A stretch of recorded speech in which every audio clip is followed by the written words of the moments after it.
Jean Plusonnec, je dirais bien qu'on vous présente plus, mais quand même, ça serait bien qu'on vous présente. Alors, meilleur cuisinier de France. Maître cuisinier de France. Maître, ouais. C'est le bruit de la fontaine. Maître cuisinier de France, président des Toques Blanches. Vous eûtes le restaurant fameux Les Feuillants à Céré. Et c'est à Céré que nous sommes parce que vous y donnez encore des cours de cuisine pour la ménagère de moins de 50 ans et pour les autres aussi. Bien sûr. Alors c'est pour tous les âges. C'est pour les ménagères de tous les âges et les hommes de tous les âges. Et deux fois par mois, ici à Céré, au domaine Les Arbousiers, qui est une réalisation récente et qui est d'un accès très facile. Alors, vous avez aussi été... Alors moi je vous ai rencontré il n'y a pas longtemps parce que vous étiez l'un des rédacteurs du dictionnaire des saveurs catalanes chez Trabucaire.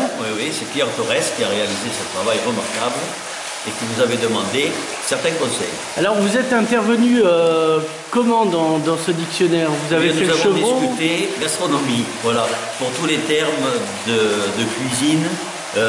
Parce que quand on se déplace dans le département maintenant, on s'aperçoit que les chefs utilisent les noms traditionnels de cuisine catalane.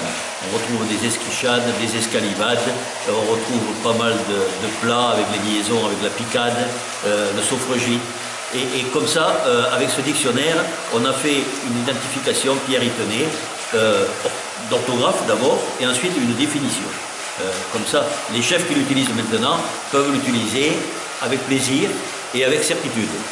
Alors vous avez fait votre propre livre de recettes qu'on voit là. Bien sûr.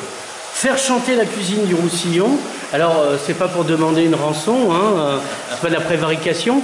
Alors alors j'allais dire, vous avez aussi Éliane Thibault-Comelade. C'est quoi la différence? Bien, Éliane Thibault-Comelade, c'est une écrivaine qui a énormément recherché, qui a fait des recherches extraordinaires, qui a mis en page toute la tradition catalane. Elle est allée très très loin dans ses recherches. Et moi, c'est simplement les produits dans leur terroir, avec les recettes à la tonalité catalane. Alors, on a combien de recettes dedans? Alors, non, il y a une soixantaine de recettes. Et j'ai divisé le livre en secteurs, en terroirs. Alors, il y a le Val-Espire, il y a les Aspres et le Conflent, il y a la Cerdagne, il y a bien sûr la Côte Vermeille, et le Roussillon, bien sûr, la plaine du Roussillon. Et chaque fois, avec les produits qui sont cultivés sur ces territoires, on a mis les recettes, on a fait 2 ou 3 entrées, 2 ou 3 poissons, 2 ou 3 viandes, on fait une dizaine de recettes par terroir. Et c'est vraiment les produits dans leur terroir.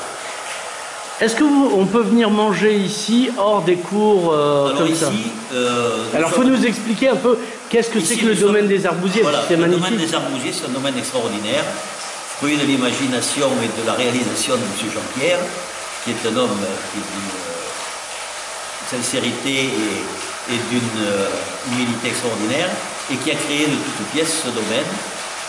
Et les Arbousiers, donc, ce sont des cours de cuisine, table d'hôte et événementiels. On peut ici faire des mariages, faire des cérémonies, des apéritifs, des baptêmes, de communion, etc. Je crois que j'ai envie de me marier d'un coup. Alors, c'est toute l'année? C'est toute l'année, oui. Parce que là, les cours, on en a jusqu'à combien? Parce qu'on est un peu à la fin de... Bien voilà, on en aura encore au mois de juin. Ouais. Le thème, ça sera surtout la cerise. Ouais. Ici, on est au milieu de cerisier également. Serré un peu, oui. Voilà, et il y en a sur le domaine. Donc, ça sera très agréable. Et ensuite, on reprendra en septembre. En septembre. Alors, est-ce qu'il y a un site où on peut vous retrouver? Bien sûr. Les Arbousiers ou insérés. D'accord. Vous avez une jauge de combien à peu près que s'il y a... Alors, pour les cours, on fait entre 10 et 15 personnes. D'accord. Et ensuite, on fait une dégustation. Parce que j'ai pris le type du menu français, avec 2 amuse-bouches, une entrée, un poisson, une viande et un dessert.